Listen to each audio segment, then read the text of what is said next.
ഈശോമിശിഹായിൽ ഏറ്റവും സ്നേഹം നിറഞ്ഞ വൈദികരെ, അധ്യാപകരെ, എൻ്റെ പ്രിയ കൂട്ടുകാരെ, മനോഹരമായ ഒരു വിരുന്നിലേക്ക് നമ്മളെ ക്ഷണിക്കുന്നതായി ഒരു നിമിഷം ഒന്ന് സങ്കല്പിക്കാം.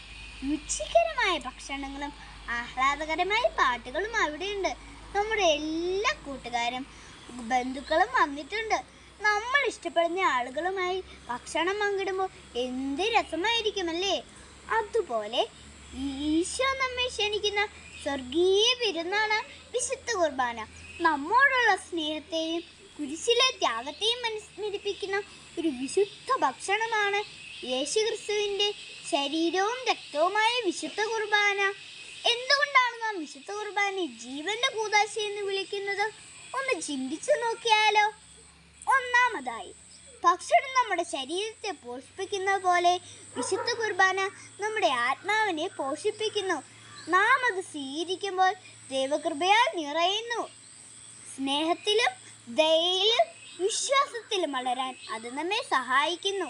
രണ്ടാമതായി, നാം എല്ലാവരും വിശുദ്ധ കുർബാന സ്വീകരിക്കാൻ ഒത്തുചേരുമ്പോൾ യേശുക്രിസ്തുവിൽ ഒരു വലിയ കുടുംബമായി മാറുന്നു.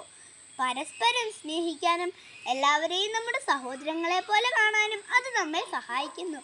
അടുത്തതായി, എപ്പോഴും നമ്മോടൊപ്പം ഉണ്ടാകുന്ന യേശുവിൻ്റെ വാഗ്ദാനത്തിൻ്റെ ഓർമ്മപ്പെടുത്തലാണ് ദിവ്യബലി.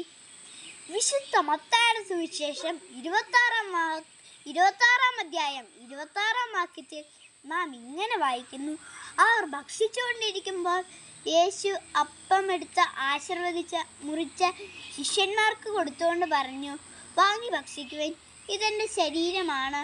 അനന്തരം പാനപാത്രം എടുത്ത് അവർക്ക് കൊടുത്തുകൊണ്ട് പറഞ്ഞു, വാങ്ങി പാനം ചെയ്യുവിൻ, ഇതെൻ്റെ രക്തമാണ്.